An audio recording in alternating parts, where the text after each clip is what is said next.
All right. So I've said it before and I'll keep saying it, but the Bay Area is not to be underestimated in the music scene, and my guests today are no exception. These three gentlemen have been repping Oakland and the Bay Area hard. And to talk about their latest collaborative project, Eastshore Highway, I'd like to welcome Mani Draper, Brookfield, Deuce, and DJ D Sharp to the Bar for Bar podcast. Thank you for joining me, you guys, on this wonderful Sunday evening. Yo, Oh, what's good, man? What up? What up? What up? Hopefully everyone's power stays on. It's wild right now. I'm outside with it. I guess it's best outside then. Yeah. Now, y'all just dropped the project Eastshore Highway last week on the, what was it, 16th? I don't even remember what day it is anymore. 16th, yeah. Show. Now, getting right into the music thing, what are y'all's influences? We'll start at the basic.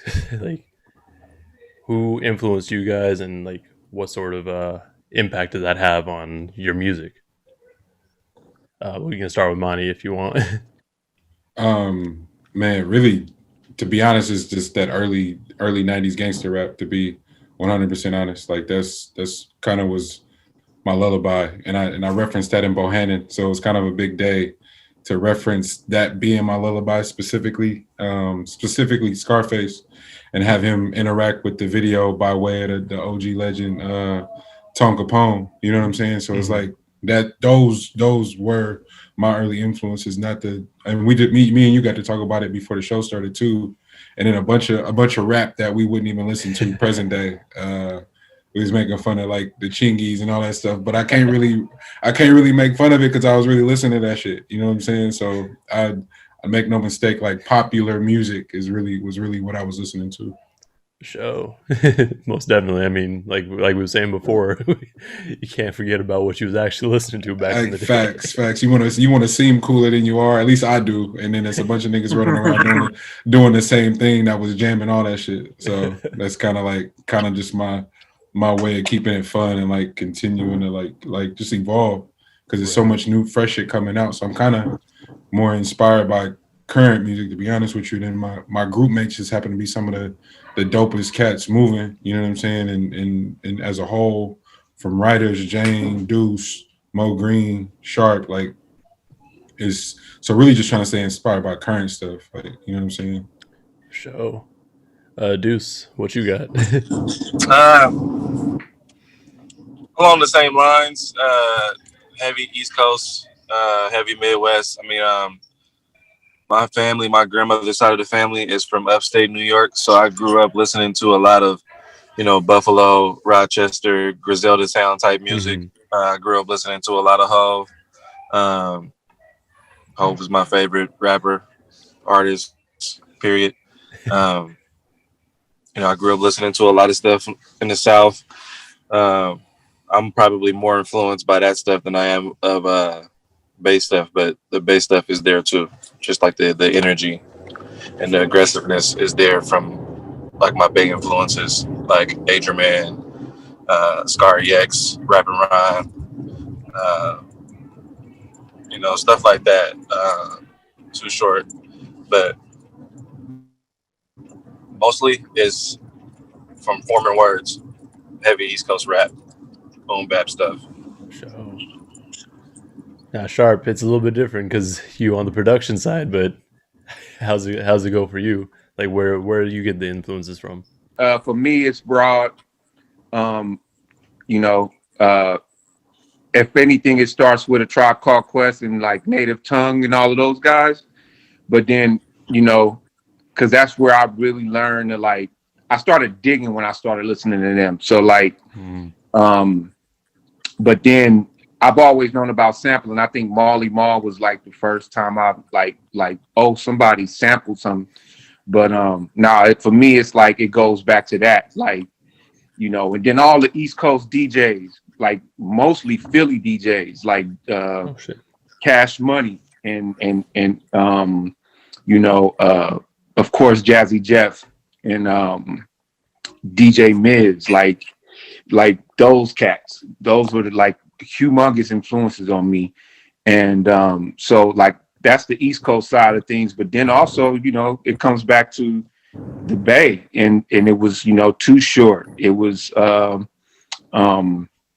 lot of you know, a lot of stuff. Like, it's crazy, man. It's crazy with this project, even, you know what I mean, with Mani and Deuce, because to me it comes full circle. Like, I was born in Brookfield. You get what I'm saying? So me and Deuce lightweight cousins. It's crazy when you really break it down.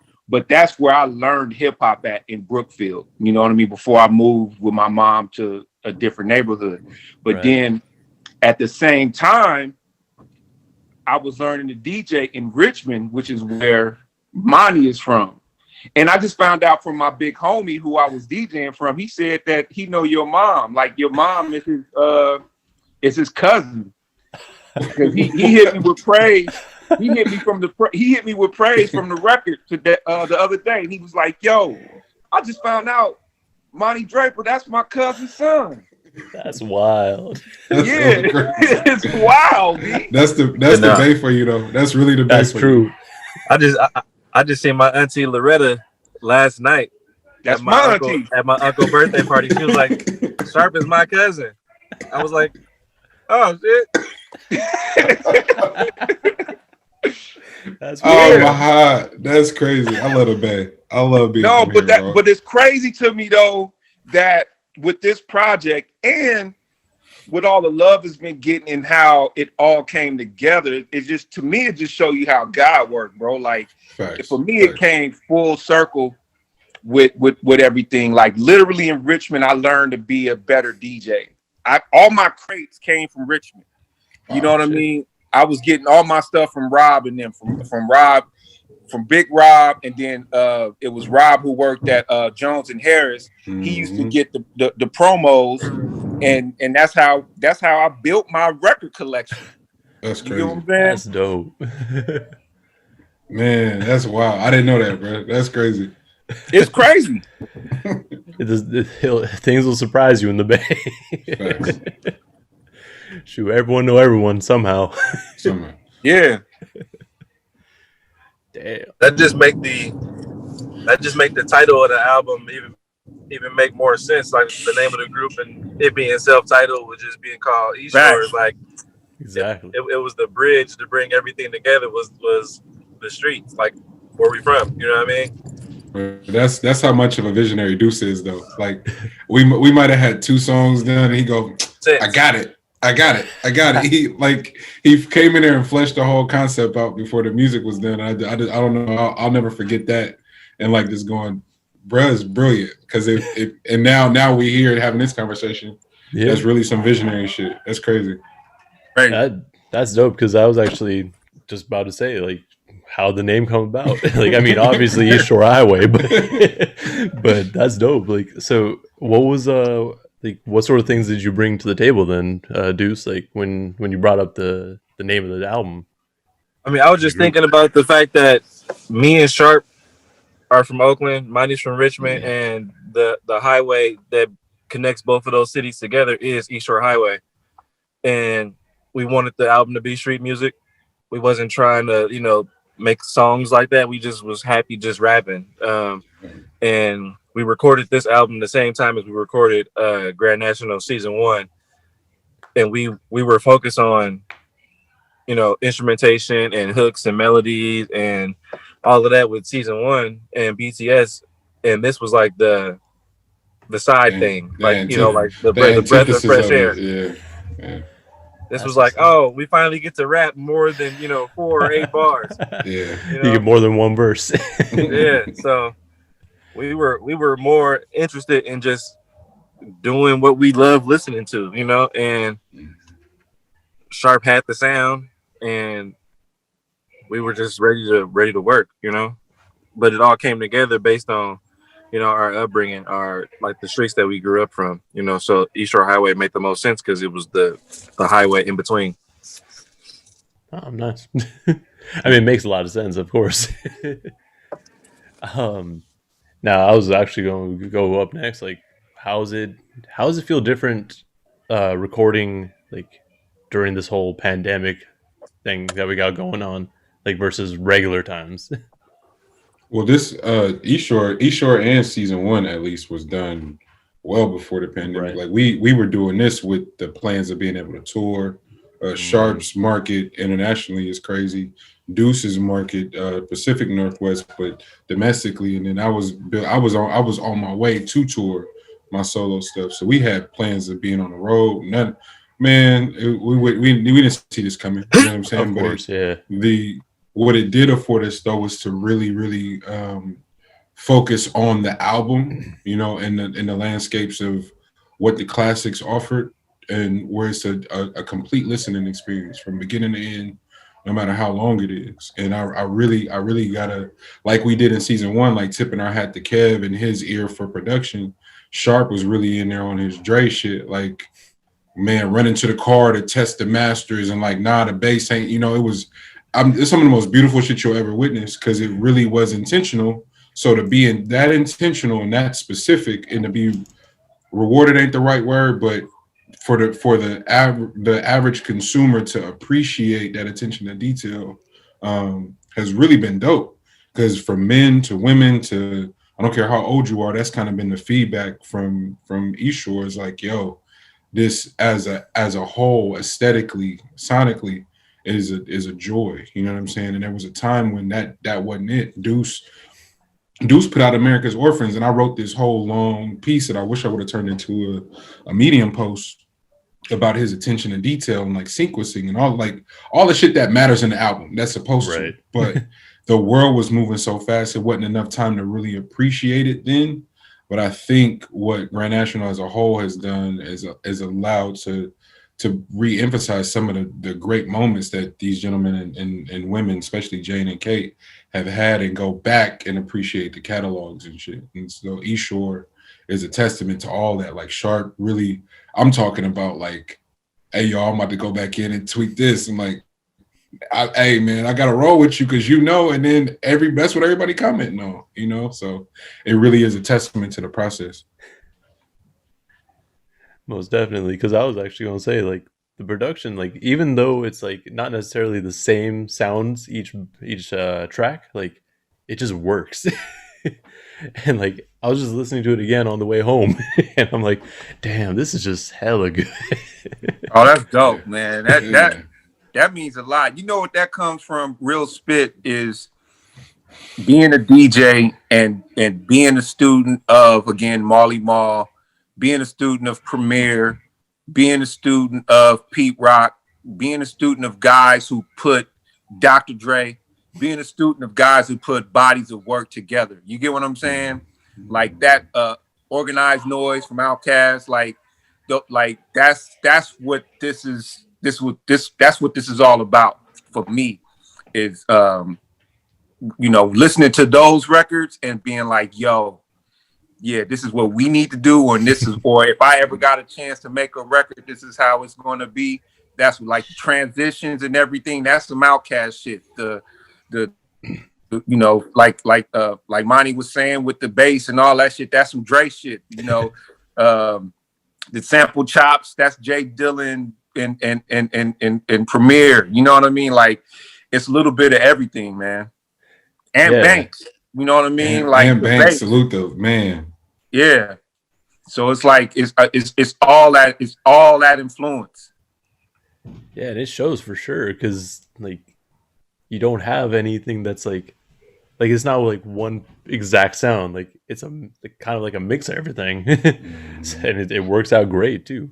Oh, that's one. If I could, just while even talking to the guys, because I'm getting to revisit it and appreciate it differently too.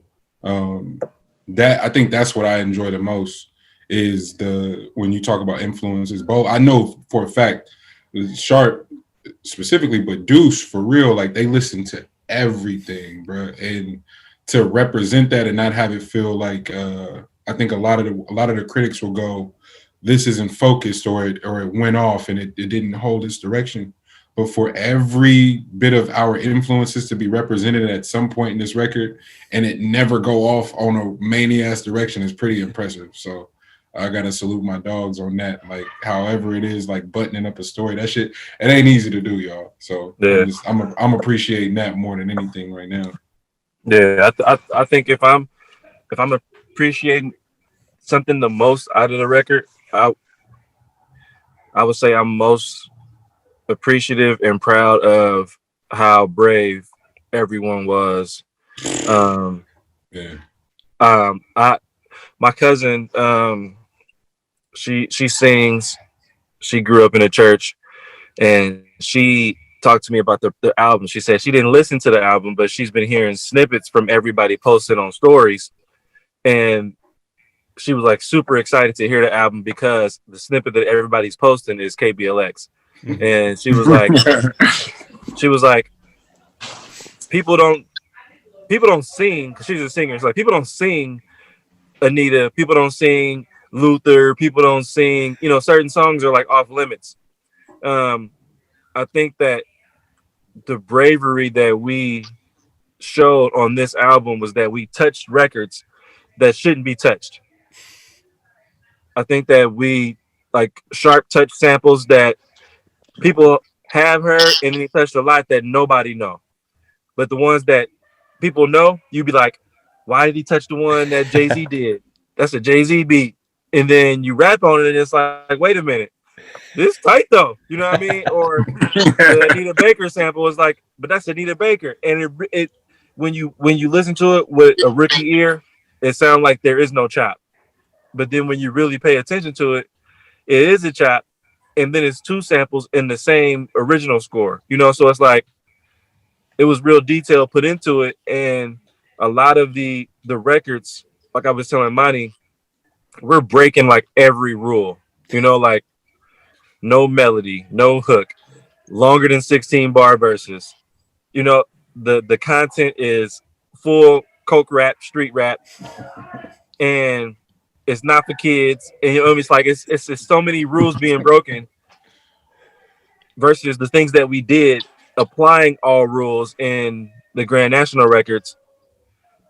Like technically it shouldn't be successful, but it is because it's like it's successful because it's breaking every rule. And it's like that was like super courageous, and I'm like most appreciative and proud of that. Is just like we was brave, like we really went there with the records. We didn't have a level of expectation based on the fences. We grew wings. We like created freely. Man. That's dope to hear, because I mean, like I feel like with music in general and hip hop specifically, like there really is no rules, but like people find rules to kind of like set themselves in. But like so like when you realize like, yo, I can just do whatever. That's dope. Yeah. Moving forward though, like with Eastshore Highway, I mean, Mani and Deuce, I'm assuming you guys had a relationship before that and before Grand National too. But how did everyone get involved with Eastshore Highway? Like how did that come about? I guess you could say. I'll let Sharp take that. Yeah. That was it's crazy. So it's not funny, but I used to link up with Mo Green. You know what I mean? And me and Mo, because Mo is a nerd. He's a hip hop nerd. He's a nerd. He's a music nerd just in general. Mo a nerd all the way around. All the way around. So like we connected like that, me and Mo Green. And Shout out Mo. like everything Mo Green dropped, like I've been a fan of. You know what I mean? So we had always talked about working. So I had a studio at my old crib, and he came through one time. We're so much nerds that we didn't even work. We just really was playing music. I was playing samples and just kind of chopping shit. And he would be like, "Ooh, that's dope." And then we'd lose our train of thought and start talking about whatever was popping at the time, whatever, right? So we never recorded no music. So what happened was, long story short, I run into these guys and Mo Green at the I Am Summer festival. And we all sitting there because this is before Griselda was Griselda. Like we all, and these guys are nerds too, just as much as Mo is. So we all nerding out on Griselda, kind of like we knew about the shit before other people did. I felt like, you know what I mean? Because we sitting there talking about Benny the Butcher and, you know, all these guys and Conway, and we just talking about the bars, the beats and everything. And then Mo says, yo, Sharp got the Griselda loops. And then they like, you got Griselda loops? and this is just how I remembered it. And that's exactly how it went, though. That's exactly how it went. And it was like, oh, Sharp got Griselda loops? Huh? Because you know I was asking for the loops. yeah. So it was like I think right then and there we got on a text chat with everybody, and then we was like, we gonna get in the lab. It took us a minute to get in the lab. It was like about a month and a half, I think, something like that. But we finally got in the lab. Oh no, what I did was I sent everybody the Anita sample, the Anita chop. That's what it was. I sent that, and I think the next day, Deuce came to the lab and recorded his joint. He recorded to it. I think Mani was on tour out of town, so he couldn't make the session. But that's the reason why it's so long. His verse is so long because he just got on there and started spazzing. And it was just bar after bar after bar after bar. I was in the lab with this is my first time working with him. And I was like, God, this guy, you know what I mean? So then I think Mani might have heard. He's like, nah, man, I gotta get mine off. So then we had the first session with all of us, and I think we made Layup Line, if I'm not mistaken. Yeah, I think so. It was Bohannon, wasn't it? Was it Bohannon? No, it might have been Bohannon. Bohannon was first. Yeah. Bohannon was okay. It was Bohannon. So I mean, but that's how it came about. I Am Summer tour. We all kind of like got together and formed like Voltron there. It's funny too because Kev Choice was there. And again, Mo Green was there, and they were supposed to be a part of this whole situation.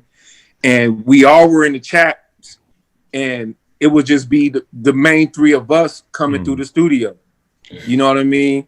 And it's funny too because I mean, if you ask me, I think the way the solos came about is because Deuce would come to the lab and just get on something and just go ham, and then Mani here like, oh no, man, I gotta get on this. Like, nah, you're not supposed to leave me off this. Like, so that's how the solos came about. Man, hands up, getting recorded is like that day probably gonna haunt me for the rest of my life, bro. That record is crazy. And just missing the session. That's what you get though. Bring your ass to the studio. It's a lesson. But then you know, miseducation is you know what I mean? So I was there for that session though. Yeah, that's the other part too. Like Deuce not missing no studio sessions. So Deuce ain't missing no session. At all. He gonna be there. But I had to like, nah, bro, you got hands up, you not getting no. Like one of them. It was good. Real good spirits, man. Everything was good energy. That's dope because I was actually about to ask about the solo tracks too, but that explains that. Yeah, well, my two solos came when Mani had a wedding to be at, and then the solos was so good he didn't want to touch them, so we was like, well, let's just add 2 solos for you, and then do the rest of the records like we normally would do them. That's dope too, because like when I first listened to it the first few times, I'm like, I didn't realize like that it was just solo tracks, like, and that is just a credit to the production, really, because like it just and the sequencing, because it just flows so well. And I know we talked about sequencing earlier, but like, I mean, that's a huge part of it too. Like, how did y'all like figure out where each track goes? That was hella fun too, because I think we've all are solo artists, so we have our own sort of methods and strategies for configuring that. That part is always real delicate for me because I want it like specific flow wise, energy wise, and you want it to tell a story. So I think we may have had 3, maybe 4 different variations of the sequence, and it just kept moving stuff around. But it was always the solos. Like for whatever reason, I couldn't envision a world where the solos were like in a world in their own, and not telling apart, because they were really calling response. Can you hear me? You still cutting out a bit. You cutting out sharp. It's like a little windstorm going on. So, Yeah. Hurricane Hyphy. Hurricane Ivy is mania. Hurricane Ivy is crazy. We did. Dude, that's what I'm about to be calling it too now. Hurricane Hyphy came through. Just fuck all the sharp stuff up. I know. Blew a garbage can over, The usual. We will rebuild. I think for the sequence, I think we all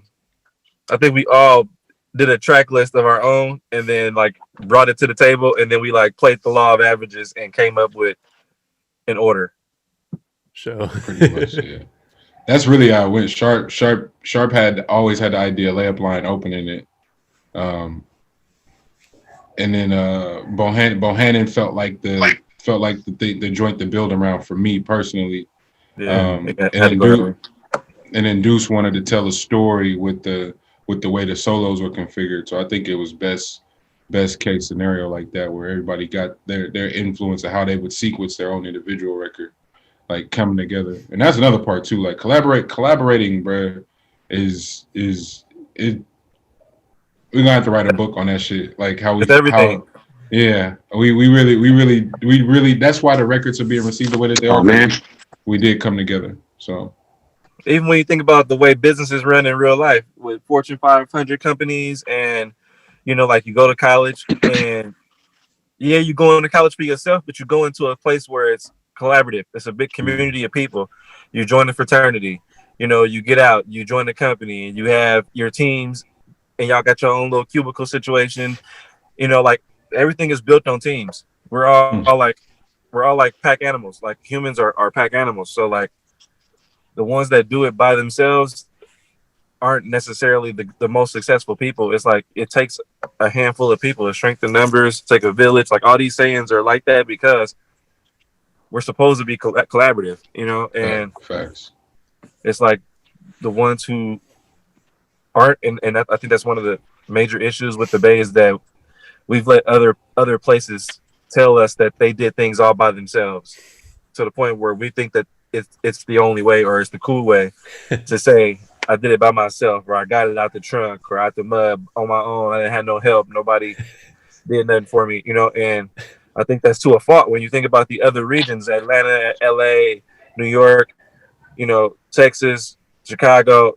Like they're all clicked up. They all got collectives. They all got situations where everything runs through a certain family tree, and just that industry isn't necessarily built in the Bay, which is for us it was like, because we grew up listening to all these other regions and we're influenced by so many other different artists and regions, that was at the top of our list, not just for Eastshore but just for Grand National in general, all of us as artists to be collaborative. Yeah, most definitely, because like I've always said, like the best way to get it, music, but also just everything, like you said, it's best when you have some sort of collaboration, because then you got more than just one person on the same page. Like everyone's kind of working towards the same sort of thing. I mean, and then with music, like whenever you got like a single producer with the artist or a group of artists, like that's, in my opinion, usually it's a recipe for a very solid project. Yeah, I agree. But what you were saying about how the Bay, or people in general, are just kind of influenced by others for saying like, oh, I came and did it all by myself. Like that reminded me of how I seen or listened to an interview with Too Short, and he was saying like, yeah, back in the day, like everyone from the Bay would just work with each other. It wasn't like any sort of deal or nothing. We just did it because we all from the Bay.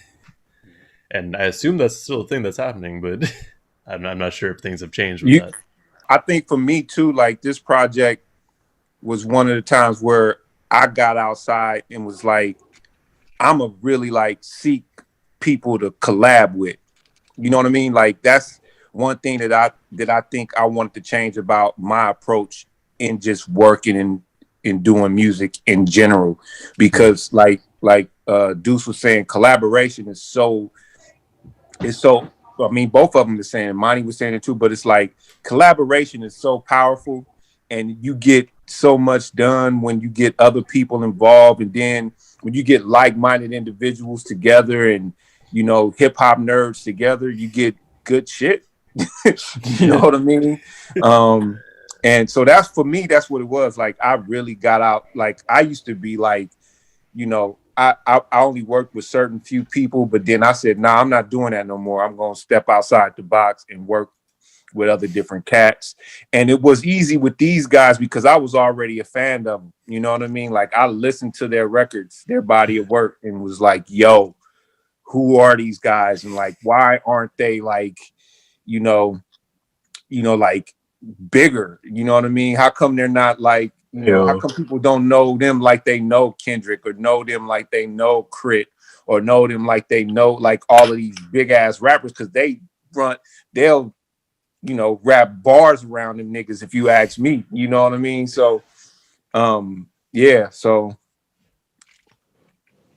that's what it is. Yeah, most definitely. And like that's why I keep like whenever I got anyone from the Bay on, or like whenever I'm reviewing a Bay album, I'm like, yo, like y'all need to pay attention. Like, right. Everyone's gonna sneak up on you. Like one day, like everyone from the Bay is gonna be what everyone's listening to, and you'll be late. You'll be late. I made a post about that. Like to me, and hats off to Kevin Allen and these guys with Grand National, and how they like being the masterminds behind it, bro. Like it is really something that like I've seen from a lot of different people. Like we can't pinpoint the last time we really saw a movement like this in the Bay Area. Like you can't really like, you know, what is it? Was it Hyro? Was it what was it? HBK? Like when was it? Hyphy movement? Like when is the last time a group of people came together like this in the Bay Area to form? And then also the music be so good that like you can't deny it. You know what I mean? There's no gimmicks. There's no one's chasing a hit. We just making music. We just producing music, and we spitting bars. That's what it is. Exactly. Y'all doing it for the love of the culture and the music. Love for the culture. That's why on all my shirts I got for hip hop. Like that's what this is for. Now, getting into the album itself, though. Like y'all said, you start off with a layup line on purpose. What reason you got for that one? I think layup line just felt good as the first record, and one of my homies, you know, I go on these bike rides and shit, and one of my homies from the bike ride, he broke it down. He was just like the layup line. He was like the layup line is where, you know, when you on a team, that's where you kind of show your shit. You know what I mean? And you show like. You show the skills you got, and then you got the guy behind you. He's like, "Oh, that's what you about to do. Look what I'm about to do." You know what I mean? And he said that to me. I didn't say that to him. He just broke it down like that. I was like, "That's really." And then he said, "Look at the." He referenced the back and forth between the rappers. He was like, "Yo, they was going back and forth and like a layup line, like you know what I mean." So that's just what it was, man. That's tight. Was that something intentionally that y'all had in mind when you were actually recording it, or was that just it just happened to be that way? I think that's why it's named layup line, right? Yeah, the first layup line, boys. I'm Shep on the roof with no ball. Like that first beginning part is like we all hoop too. So it's like in the layup line is where you really see like you can make or break the other team in the layup line. You know what I'm saying? Like I've seen it countless times with some of the Oakland Soldier teams, like, and some of them Rebel teams too, where cats would literally, the other teams would be at half court watching the other teams warm up and kind of just get that intimidation factor. It's like, wait, this how y'all starting? This the layup? This is what we doing on the layup line, bro? We don't stand a chance. You know what I'm saying? And that's what the record was feeling like to me at the time. Was like, oh, y'all. You have no idea what you're in for, you know, as far as like the variety sonically with the beats, every sound, every subgenre of hip hop was represented, but then also to be, you know, to showcase the versatility both as lyricists, both Deuce and I, too. You know, we had wherever Sharp was taking it, we had to match it. And this is a game, basketball specifically as a reference is a game of runs, like who can adapt on the fly. And it's a real showcase of like, nah, this is separating yourself from the field when you can do whatever beat we pull it up, what we got, you know. And that was kind of the mentality. Like, I'm not turning down nothing. Whatever Sharp playing, I'm rapping over. And I looked at Deuce, he was on the same type of time. So yeah, definitely. That's hecka funny. That's what was amazing to me too. Like during the process of recording, like the guys that come to the studio and I'll pull up a loop. There were times where I look around and like I'll be, you know, chopping the loop or playing the loop, and then like I noticed that they wasn't into it, I'll switch right up. And then like, you know what I mean? And then if the next one I played or whatever, and then I get the initial, ooh, you know what I mean? And then I see they already writing to it, so I would just keep embellishing, maybe adding drums or like just freaking the loop, you know what I mean? But that's what was dope about this project to me, because other guys I've worked with in the past, they just be too picky, man. These guys aren't picky, you know what I mean? These guys are like, yo, if that shit feel good, we going, you know what I mean? And that's what it was with them. And for me as a producer, that was just liberating, like to have some hyenas in there, you know what I mean? It like, who really just like for the love of the sport, you know what I mean? And that's why this project came the way it is. Yeah, it shows too. That's crazy because, like, I mean, I feel like a lot of times nowadays, like, producer will just send a beat to a rapper. I don't like doing that. Yeah, I never like doing that. Like that's not how I produce. Like I can send you a beat, but you're not gonna feel it. Like exactly. Y'all ever seen that clip of Kanye? I know y'all have, but of Kanye, when Kanye like the main clip is when he was when the Black Album, when he was selling Jay on Lucifer. Oh, Encore. No, was it Encore? Yeah. I think it was Encore, yeah. It was Encore. And he was talking about the break in there when he was like, and then hold up. Yeah. That's why you get in the studio with cats. You get what I'm saying? Most definitely. Those are the that you want to create that mood and that vibe. You know what I mean? I'm nowhere near as like, you know, I'm not jumping on tables and shit like Kanye. But I'm there to like kind of drive it so people can feel it. You know what I mean? Like, and when you're in a room with people, it's just different, man. Yeah, it's definitely a different feeling because it's not like you're just kind of waiting on them or like there's no vibe there. Like if you're in a different room, it's like, well, all right, well, this is a beat that I got sent. What do I do? Yeah, I can send you a beat and have you get the screw face from the beat or the loop or whatever. But if we in a room and we all see that screw face at the same time, and we know, okay, ooh, and then you got the competitiveness. They brothers, but for sure they both gonna style on you. So it's like they both gonna try to outdo each other, and that's what you want, man.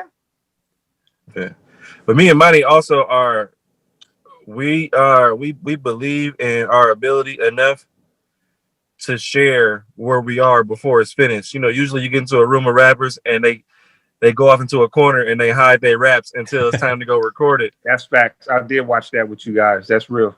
I bring my rap to Mani like I got 11. This is what I got so far, and he might be like, "Hey, add this line to this. That might sound good if you put this in there," and then vice Man, versa. So like, vice versa too, though. Yeah, like I'm not it.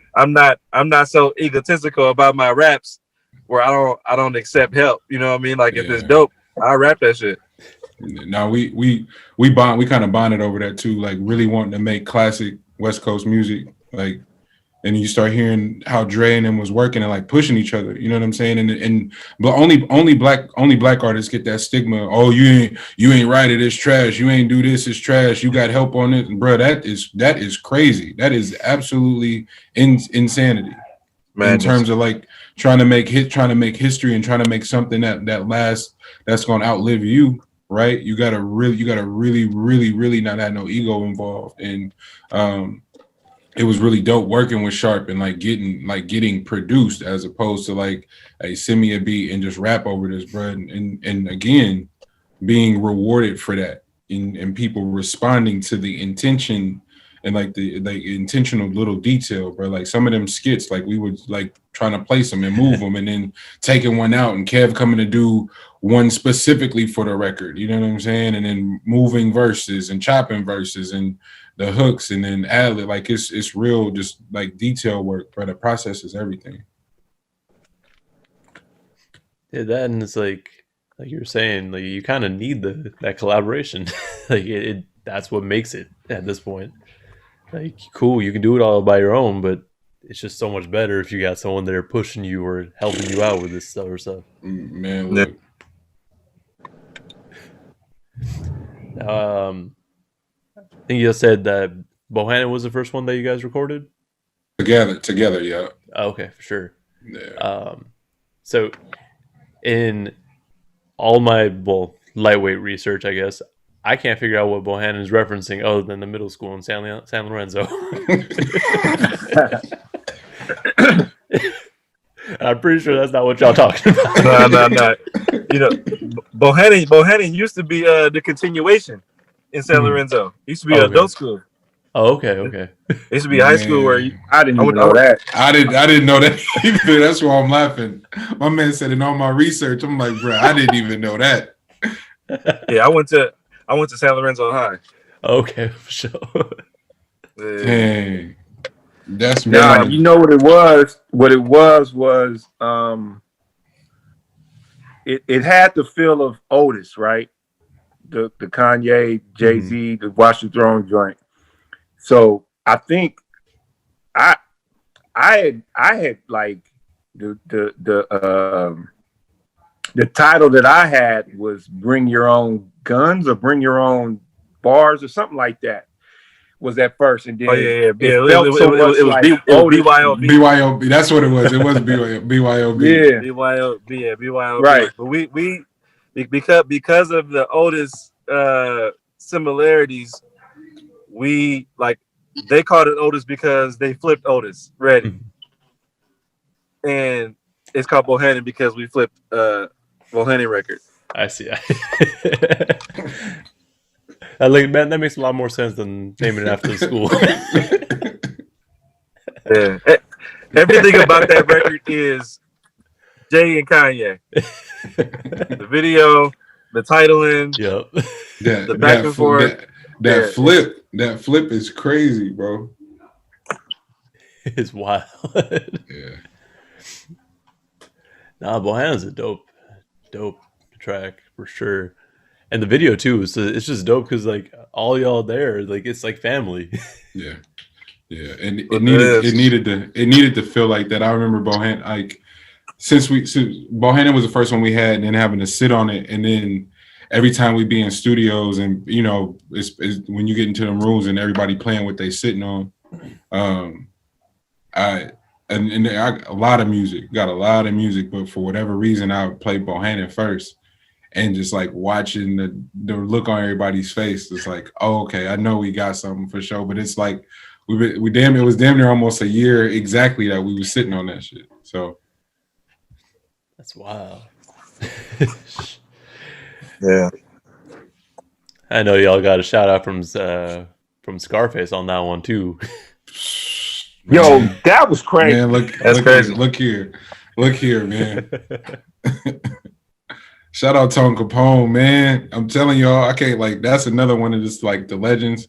I wanted to sit down and just listen to tell stories about some of them records, bro. Because it's like you talk about life changing music to be remembered forever. Like you don't get access to that every day. Shout out Tone. Most definitely. Now, with the rest of the album, there was KBLX, which after the radio station, but y'all put on your own sort of flip to it too, because it sounds like the beat to me kind of sounds like that in between tracks, like oh you're listening to KBLX sort of sound, but why'd y'all decide to go off of the radio station, or like why'd y'all choose that name for the track? Just when we grew up, Anita Baker was like heavy rotation on that station, Mm-hmm. and the song is just when you hear it for us, that's the radio station you hear that song on. Yeah. No, I remember that record in particular. Deuce did that first, and then Sharp was like, I remember him saying it at the first session, like, "Oh, we got the Anita joint," and Right. they played it, and then I was like, I don't know if I want to rap on this, to be honest with you, because it was just such an insane record. It was kind of the way I felt about Like My Style and Hands Up, but they kept pushing that one, like, yo, you got to do this second half of the flip, and the second half of the flip was crazy. I just was still thinking about what Deuce had just done in the first half. And it wasn't until a bunch of stuff happened, but it wasn't until one day I was picking up somebody from Bart, and it reminded me of sitting at the damn, because this is before cell phones. And if somebody said they was getting in on a train at 3:15 or whatever, you went and waited for them to arrive. And if they didn't get there, you like gave them like a 30-minute window, sometimes an hour. And me and my granny, she had foster kids, so we would go wait for them to get off the train, and sitting in that car, it's raining, and KBLX is on, and that it felt like that song always came on. You know what I'm saying? So like that specifically for me, that was like, it was like Anita, that was like KBLX, and then the homies like, no, that's easy call. But it was for me, that was a real, that and layup line was like real specific, like references, like visuals at the time. Right, so like it's just kind of things that came to your mind, like when you like just thinking on it, right? Yeah. Now taking this was doing this like script writing course, and it was just talking about the films or stuff that make the most impact, and like how specific the reference is to the person who has the inspiration or whatever. And the more you can dial in on those specific details, even if they aren't universal, right? Because everybody isn't from the East Bay where they listen to KBLX and would get that reference, but the more specific they are to you, the more impactful they have the potential of being universally. And shit, if it didn't work, because I'm still surprised that KBLX is people's favorite record, bro. Every rule. Yeah, that's the ongoing one right there. That's crazy. That's dope too, because that's definitely one of my favorite tracks too. Yeah. Why is it one of your favorite tracks?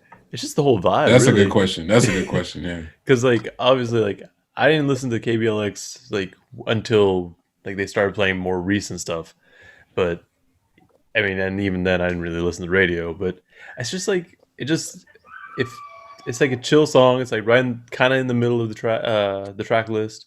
Like it almost to me like in terms of sequencing doesn't necessarily feel like an interlude, but kind of does. You know what I mean? Like because that's a long ass interlude. No, I mean interlude in the sense that it's like kind of like a shift in sound, because it's not like it's not super heavy like all the tracks prior, and then just the next track just goes like even or Like My Style is the next track, right? Or no, thinking, and like that's just got a whole different sound to it entirely. So like to me, like I just like how it sounds, like sonically. Yeah. That's Also dope, the Coke man. bars. Those are always fun too. But Coke rap. It's crazy to me because when we made it, I didn't think that people was gonna be on it like that. Same. Hello? yeah, you're good. Y'all hear Yeah, me? we got you, Sharp. Oh, okay. But now me No, I either. was saying about Go ahead. KBL. I don't know if y'all heard what I said about KBLX. You were saying you didn't think people But would I be was on it saying like I that. didn't think. I mean, I knew people was gonna like it, like but I thought people would trip because it was so long. But then again, you don't even trip that it's long. You know what I mean? Like you just vibe out to it, Exactly. and Yeah. it's like a riding record. You know what I mean? Like it's something to ride to more than anything. Yeah. Now that was definitely one that I was worried about, but I wasn't worried about it until I did Like My Style, and you were like, man, we just did a song like that. You can't just rap for 80 bars. You got to put a hook in this. So that's how Like My Style got a hook, because I was doing the same thing on Like My Style. So I was like, well, damn, we didn't fix this one. That boy was. I was falling asleep that session. Same thing on Like My Style. He was Right. Just straight rapping. And I was falling asleep during the Like My Style session, and I was legit with my eyes closed as the beat was playing, and then woke up with a hook. Hey, that's how it goes sometimes. That's cold. That's crazy. Jeez. And I know y'all said that all the solo tracks was, well, Deuce came into the studio alone, right? But then Mani, did you feel like you had to do the solo tracks then? No. I was completely content with just them being that. Like I don't know. For me, bro, I'm gonna always be a fan first. Mm-hmm. So it's like, oh, we'll just put a verse on. I think it was Like My Style, and I'm listening to it. I'm like, bro, this is a perfect rap song. I don't have the heart to ruin this, like, because even if it is cool, right? Like it's kind of just like if you hear it, and I don't know, people can call it whatever they want to, but for me, if I hear it, I'm not inclined to like force my way on it if I already think it's dope. Like if I can enhance it, cool. But the shit was so hard already. I didn't have the heart to go in there and try to force a verse on there, bro.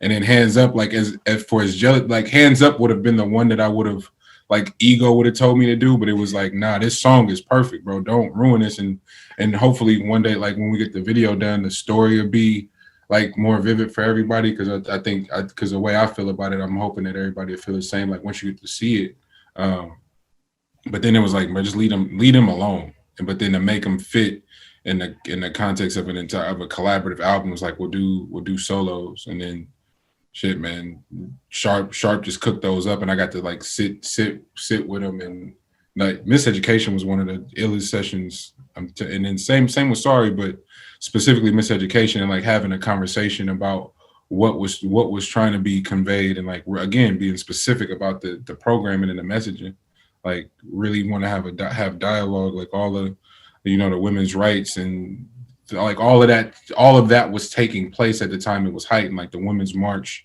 and everything, and having dialogue and getting educated as a Black man, and having dialogue I hadn't had before, and uncovering information I had never considered, both out of pure ignorance and just like whatever my privilege is as a male, whatever that shit affords me, where I didn't have to consider certain things. So it was real dope to do that record and be intentional about what was being said, but then also play on it because it's gangster rap too. You know what I'm saying? Like it's all in the context of gangster rap, but what does evolved, matured gangster rap look like? Like if hip hop is now turning 42 or whatever, like the conversation is different, and I feel like that's cool. Like, if we're affording everybody terrain to grow and evolve, like we gotta be that gracious with the shit that everybody love, and that's hip hop. Everybody claim to love it, but don't offer it the same grace to grow and really reach one and teach one. So yeah, Yeah, I feel that because I mean, I think I forgot the guy's name, but he works with Selection, and he's got these shirts put out. That's like you can't you can't love the culture but not love the people. Facts. Like Facts. that's one part of it, but also like in the culture itself, you got to kind of evolve and Yeah. like like not even allow, just like let people like grow and do their thing. Like Mm-hmm. you like we don't need gatekeepers for this sort of thing. Nah, not at all.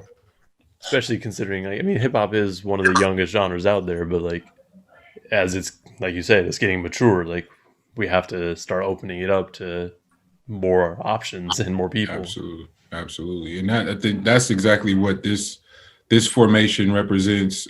Griselda represents Grand National as a whole.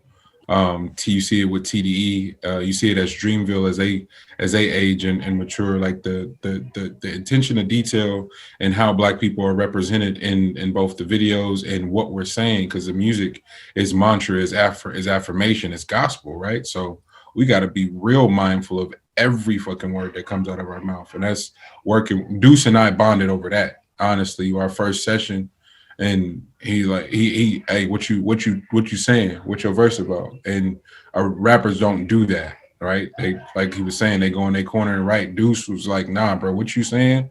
So I can make sure we on the same page. Like I don't want to be talking about this and you talking about that. And it just, for whatever reason, I really appreciated that.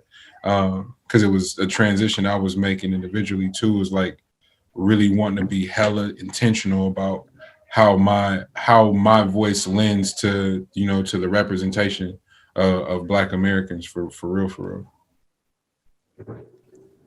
That's crazy because like I mean I think just with the events that happened this year, like it's become a lot more of a point that a lot of artists are making, like to kind of bring up Black rappers, Black artists, and just Black people in general, and just people who are constantly underrepresented.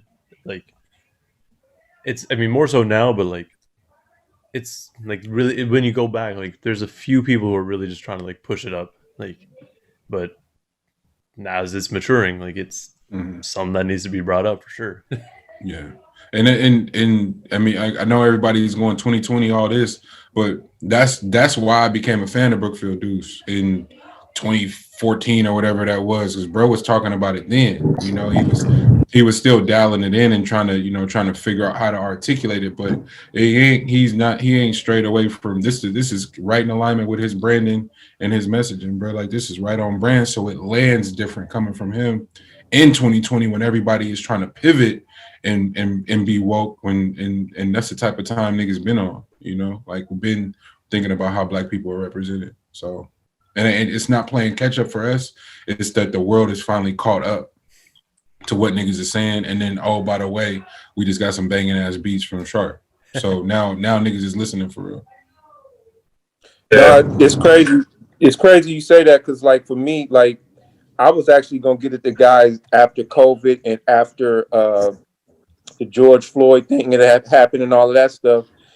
And then I was like, yo, we need a record about what's going on. But then I listened to the record and I was like, nah, we don't. Y'all addressing everything in the record already. Like, and it's funny, like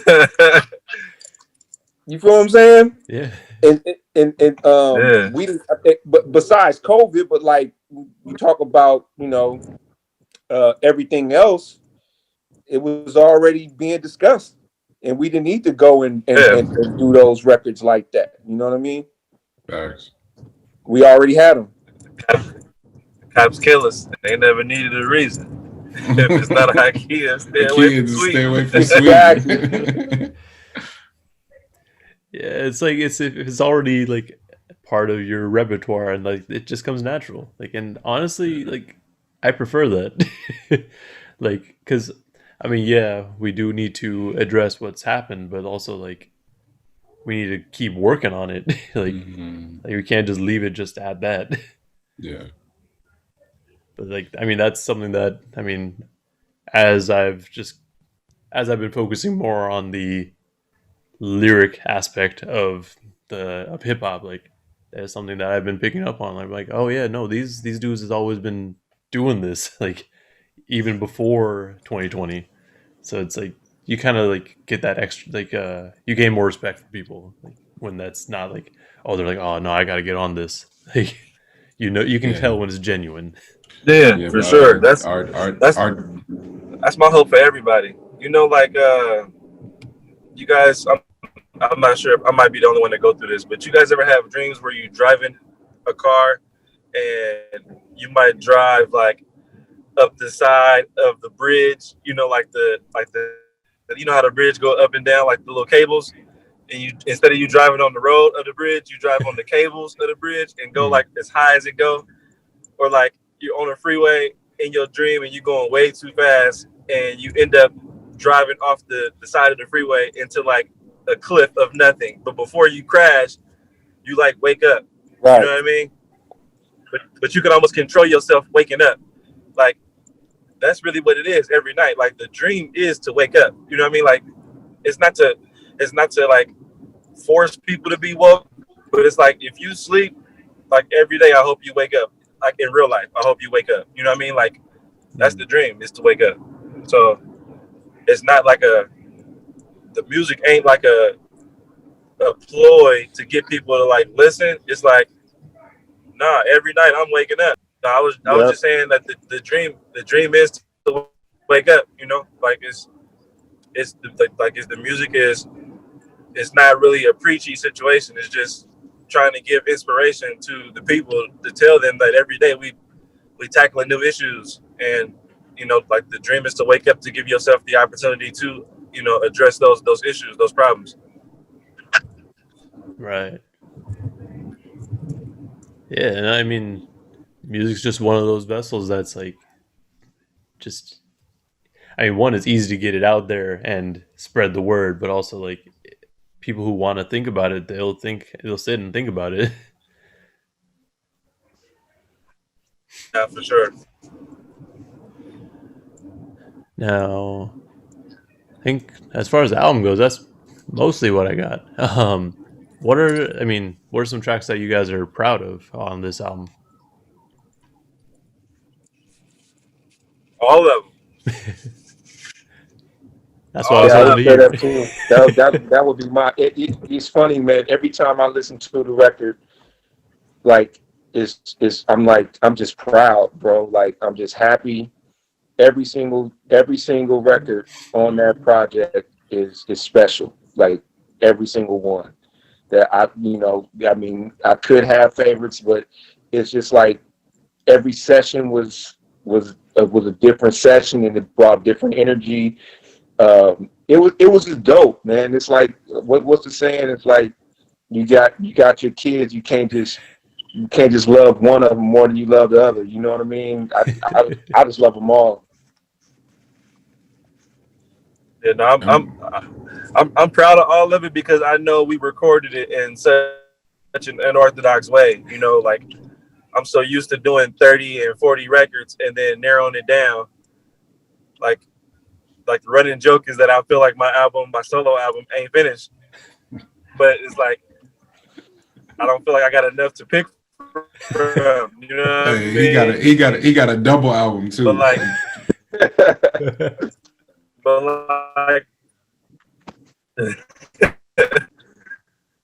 for Eastshore, it was like, what y'all want to do?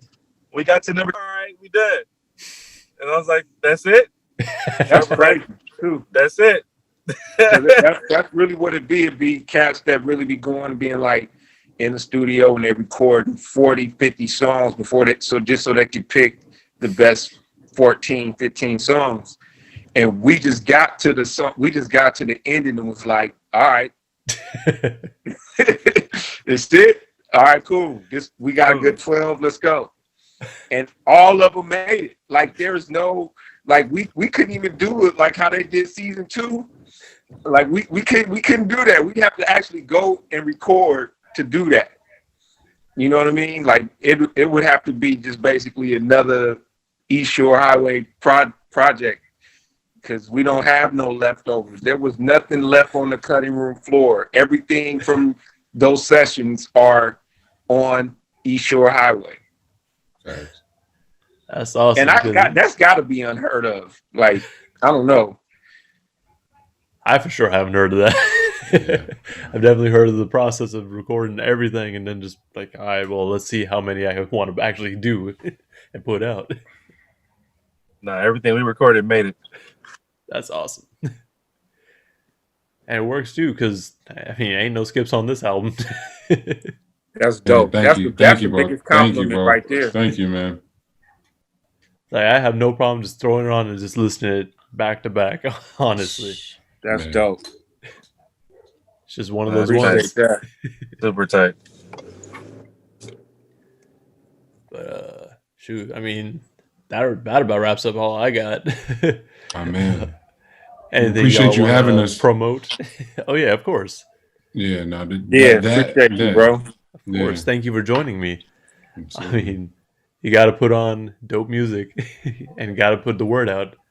This is the Nah, platform bro, I got. So You don't, like, the crazy part is you don't, though. Like, and it's people that True. that claim to love music, love hip hop specifically, and would rather spend the day or use their platforms to talk about the shit that they don't like. You know what I'm saying? So yeah, the fact that you started a whole show and you only talk about the shit that you rock with is so dope to me, bro. Like, appreciate you it. could That's you could dope. easily go viral Thank you. shitting on something. You know what I'm saying? You know, Yeah. so it's a slower build when you putting people on shit that you love, but it's genuine. So the people who tap into your show, they really come in here because they fuck with your taste, and then they by way of you, they come rock with us. So I appreciate you, bro. I appreciate you. Those are the best words I heard in a long time. The truth usually feels the best. Man, No, Appreciate that's y'all. real. That's facts. Now, Eastshore Highway. It's on every DSP out there. Make sure you buy it if you can. I don't know if you guys got anything else you guys want to promote. Anything coming up? I don't know if you guys can say much about what's happening with Grand National next, but mum's a word, bro. Some awesome things in the works. So we just want to keep. Hey, man. We want to keep working and you know, really showing how grateful we are that we got the ears. Like, we're not gonna disappoint now that everybody paying attention, and not like the stakes is high now, and we got some shit coming. I'm excited. Can't wait. It gets better. Yeah, it gets better. We got ideas. That's good to hear. I will thank you all for joining me. Thank you everyone who listened and watched this episode. I'll make sure to link everything in the description. Everyone's handles, everyone's music. But yeah, definitely check out Eastshore Highway. I mean, I already did a review, so those of y'all who rock with the YouTube channel, I mean, y'all know how I feel about it. It's dope. Check it out. Bar for Bar podcast, baby. Yeah, so subscribe, man. You gotta tell them to subscribe. Oh, And yeah, hit most the definitely. notifications, man. Come on, man. Stop playing. Hit the bell. Hit the bell. Thank you guys so much. Absolutely, bro. Thank you. Keep rocking, bro. Appreciate you, man. Thanks for having us, man. Of course, I'd love to have you guys on later on if there's ever another Eastshore Highway album, or just in general, honestly. This was a dope-ass conversation. You gotta act sharp. Me and Mani ready. I'm ready. Whenever y'all ready to start recording, bro. Hey, y'all heard it here first. I'm ready. I've been ready. I just know, you know what's dope? What's dope is I've been just sitting back. These brothers have been working tirelessly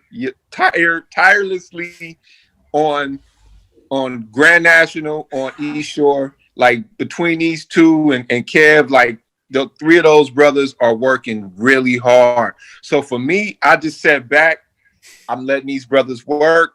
I didn't want to step on no toes, and I just want these brothers to do what they've been doing because they're doing it so well. But I'm ready. I'm ready. Let's go. You know what I mean? Let's go. But- That's but- all I need but- to hear. But everything that they're doing is so dope, and it's so needed right now. And I'm so appreciative of these brothers, man. And um, I'm excited for the future, man, because it's just it's only up from here, man. Like we really all are on to something, and it's you know, to me, I always look to the Most High, and like there's a reason why we're all making music together, and while we all came together like we have, you know what I mean? So Absolutely. I think it's just the right time. The love that this record has gotten and keeps getting. I keep getting DMs and text messages and all kind of shit. Like I can't tell you. Every day I'm getting hit with something about the record, and it feels good. Like it's just amazing. Shit, I mean, it's well deserved for sure. Thank you, bro. Thank you, man. Sure. Of course. All right, well, that's all we got for y'all tonight. Well, whenever y'all listen to this, I guess. It doesn't have to be at night. You know what the deal is. Comment if you got comments. Like and subscribe. And thank you for watching. Thank you for listening. Please stay safe out there.